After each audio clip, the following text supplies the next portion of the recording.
ये वाला जो पॉइंट अब बोलने जा रही हूँ ये कोई नहीं बताएगा. So what's up people, I hope you all are doing well.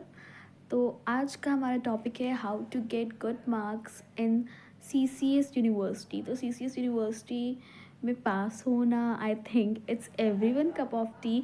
हर कोई आसानी से पास हो सकता है बिना बैक लाए.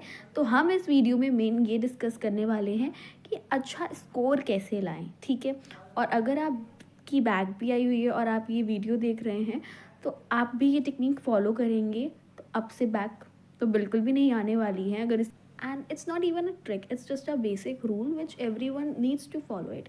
ठीक है, तो पहली चीज़ तो जो सबसे मस्ट है, हमारी जो आंसर शीट होती है जो पहले 32 पेजेस की हुआ करती थी लेकिन अब 28 पेजेस की है.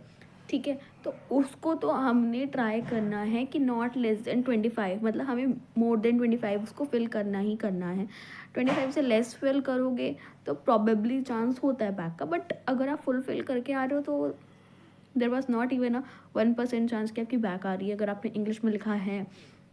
ठीक है, हैंड राइटिंग भी अच्छी है एंड सब बढ़िया, मतलब फुल लिख रहे हो, 28 शीट्स हैं और इंग्लिश में लिख रहे हो with a good hand writing, तो बैक तो नहीं आने वाली है. लेकिन अगर हमें अच्छा स्कोर करना है तो हमें क्या चीज़ का ध्यान रखना होगा, क्वालिटी का फर्स्ट. ठीक है, क्वालिटी का कैसे, for example if I am writing a case law और सम सेक्शन और सब हेडिंग तो मैं उसको ब्लैक पेन से लिखूँ. एंड मोस्ट इम्पॉर्टेंटली अगर मैं अपने आंसर्स लिख रही हूँ, ठीक है, तो मेरे को एक कंसिस्टेंसी मेंटेन करनी है. ऐसा नहीं मैं सेक्शन ए के जो आंसर्स हैं मैं उसको 2 या 3 या 4 पेजेस में लिख रही हूँ, तो ऐसा नहीं करना है. ठीक है, तो एक कंसिस्टेंसी होनी चाहिए. अगर मैंने सेक्शन 1 का एक क्वेश्चन एक पेज में करा तो रेस्ट सारे क्वेश्चन मैं एक ही पेज में करूँगी. एंड अगर मैं सेक्शन बी का कोई क्वेश्चन कर रही हूँ और मैं उसको 3 पेजेस में कर रही हूँ तो रेस्ट क्वेश्चन भी मैं उसको 3 पेजेस में ही करूँगी.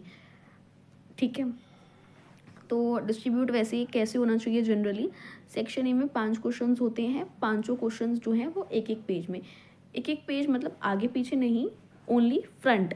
ठीक है, सिर्फ एक पेज. तो सेक्शन ए के 5 पेजेस चले गए. ठीक है, सेक्शन बी की बारी आती है. सेक्शन बी में मैं लूँगी सिर्फ 3 पेजेस फॉर ईच क्वेश्चन. वहाँ मेरे को 2 क्वेश्चन करने होते हैं तो टोटल हो गए सेक्शन बी में 6 पेजेस. ठीक है, एंड सेक्शन सी की बारी आती है. तो सेक्शन सी में मैं एक क्वेश्चन जो ख़त्म करूँगी मैं ख़त्म करूँगी 6 पेजेस में और एक क्वेश्चन ख़त्म करूँगी 5 पेजेस में. टोटल मेरे हो गए यहाँ पे 17 पेजेस. ठीक है, तो इसी तरीके कंसिस्टेंसी में बना के रखूँगी. एंड इंक्लूडिंगली मैं क्या करूँगी, जो भी अपना क्वेश्चन स्टार्ट करूँगी स्पेशली 10 मार्क्स वाले एंड 20 मार्क्स वाले जो सेक्शन बी और सी के होते हैं उसमें मैं क्या करूँगी, कुछ भी क्वेश्चन कोई भी अटेम्प्ट कर रही हूँ, ठीक है, XYZ, तो सबसे पहले ऊपर लिखूँगी इंट्रो, देन उसको लिखूँगी डिफाइन. ठीक है, मेरी डिफाइन में अगर कोई मैं सेक्शन मेंशन करती हूँ तो नीचे ब्लैक पेन से सेक्शन लिखूँगी, सेक्शन को भी डिफाइन करूँगी. देन इलस्ट्रेशंस लिखूँगी. इलस्ट्रेशन भी एक नहीं लिखनी है, 2 से 3 इलस्ट्रेशन लिखनी है. केस लॉ एक याद है तो एक तो लिखना ही है क्योंकि एक तो मस्ट है. लेकिन ज़्यादा से ज़्यादा केस लॉ अगर हम 2-3 भी लिखेंगे तो अच्छा इंप्रेशन जाता है. ठीक है, जितने केस लॉज याद है उतने लिखने ही लिखने हैं, बट 1 इज़ मस्ट. ठीक है, एंड इलस्ट्रेशंस तो आप खुद भी अपने आप से बना के लिख सकते हो. अगर आप कार लिख रहे हो नीचे डॉग करके लिख दो तो इलस्ट्रेशंस तो बन ही जाती हैं. मेन बारी आती है केस लॉज की.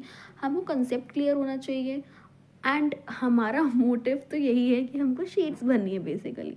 ठीक है, एंड शीट्स में ये नहीं कि हाँ आप गाने लिख के आ रहे हो वो चेक हो रहा है, नहीं ऐसा भी नहीं है कि ये मिथ ही है एक तरीके से कि रैंडमली कॉपीज चेक होती हैं, बट नज़र चली जाती है इतनी कि क्या लिख रहे हो. ठीक है, तो कॉपीज उस तरीके से चेक होती हैं. फॉर एग्जांपल मैंने ले लिया कंपनी. ठीक है, मैंने एक कंपनी लॉ का एक कुछ मेरे को क्वेश्चन आ गया डिफाइन कंपनी. ठीक है, तो मैंने लिखा डिफाइन कंपनी, उसको डिफाइन कर दिया. नीचे मैं एक बॉक्स बना रही हूँ जहाँ लिख रही हूँ कंपनी या फीचर्स ऑफ कंपनी. ठीक है, बॉक्स बना दिया, नीचे लाइंस डाल के फर्स्ट फीचर, दूसरी लाइन डाल के बॉक्स बनाया सेकंड फीचर. तो ऐसे कुछ डायग्रामेटिक वे में टैबुलर फॉर्म में थोड़ा जिससे ना अट्रैक्शन हो टीचर को कि हाँ कुछ करा हुआ है, क्वेश्चन से रिलेटेबल है, plus plus plus most importantly teacher से मेहनत नहीं करवानी है। तो उसके लिए क्या करना है, ऐसा नहीं है सेक्शन ए पहले कि बी पहले कर दो, सी पहले कर दो। आपको पता है कि आपने कौन सा क्वेश्चन कितने पेजेस में करना ही करना है, तो उसके अकॉर्डिंगली पेज छोड़कर आप सेक्शन सी पहले बेशक शुरू कर दो, बट चलो sequence wise question sequence wise attempt करो। तो यही सब चीज़ें मेंशन कर कर पता चल जाता है कि ये एक टॉपर्स की कॉपी है या फिर एक एवरेज स्टूडेंट की या फिर एक बैक वाले बच्चे की। यही चीज़ें देखकर तो उसको उसी अकॉर्डिंगली मार्क्स दिए जाते हैं, उसी तरीके से कॉपी स्टेक होती है। हाउएवर एंड में जब भी एंड करना है क्वेश्चन को, कंक्लूजन तो मस्ट है। 10 मार्क्स वाले में और 20 मार्क्स वाले में, 5 मार्क वाले में कुछ खास नहीं है क्योंकि एक ही शीट भरनी है। 10 मार्क्स वाले में एंड 20 मार्क्स वाले में conclusion is must, flow charts, diagrams आप सोचोगे, and last but not the least, don't write in paragraph वाली फॉर्म में लिखो। जैसे डिफाइन लिखी 2-4 लाइन्स लिख दो, बट देन बुलेट स्टार्ट कर दो, देन उसी क्वेश्चन के अंदर आप टैबुलर कर दो, उसी क्वेश्चन में डायग्रामेटिक कर दो, फिर इलस्ट्रेशन को भी लिखो, पॉइंट्स में लिखो, देन केस लॉस लिखो, अलग पॉइंट्स में लिखो, केस लॉस की हेडिंग ब्लैक पेन से, सेक्शन ब्लैक पेन से, एंड ये वाला जो पॉइंट अब बोलने जा रही हूँ ये कोई नहीं बताएगा। जो हम लिखते हैं ना आंसर नंबर 1, आंसर नंबर 2, उसको साइड में मत लिखो, right in the middle of the paper. For example ये पेपर है, ठीक है, फॉर एग्जाम्पल ये पेपर है, तो आंसर नंबर 1 हम यहाँ लिखते हैं पर इधर आंसर कंटिन्यू करते हैं, है ना। तो डोंट डू लाइक दिस। जैसे हम करते हैं ना प्रॉपरली, आंसर नंबर 1 इधर लिखो, ठीक है, नीचे आंसर, ठीक है। नेक्स्ट पेज करा, आंसर नंबर 2 इधर मिडल में, फिर नीचे answer. This is the best way to write answers in exam hall. बहुत अच्छा, अट्रैक्टिव, नीट लगेगा, टीचर को गुस्सा फ्रस्ट्रेशन ना आए पेपर चेक करने में, तो you will get good marks लगेगा। समझ रहे हो, जितना मैंने एक्सपीरियंस करा देखा उस एक्सपीरियंस से मैंने शेयर कर दिया। Rest is your choice. एक बार ये भी ट्रिक अपना आगे देख लो क्योंकि बैक तो आएगी नहीं, एंड डेफिनेटली अच्छा ही स्कोर करा होगा, ज़्यादा पढ़ा होगा तो और अच्छा स्कोर करा होगा, लेकिन बैक तो बिल्कुल भी नहीं आएगी। So thank you, that's it for today's video.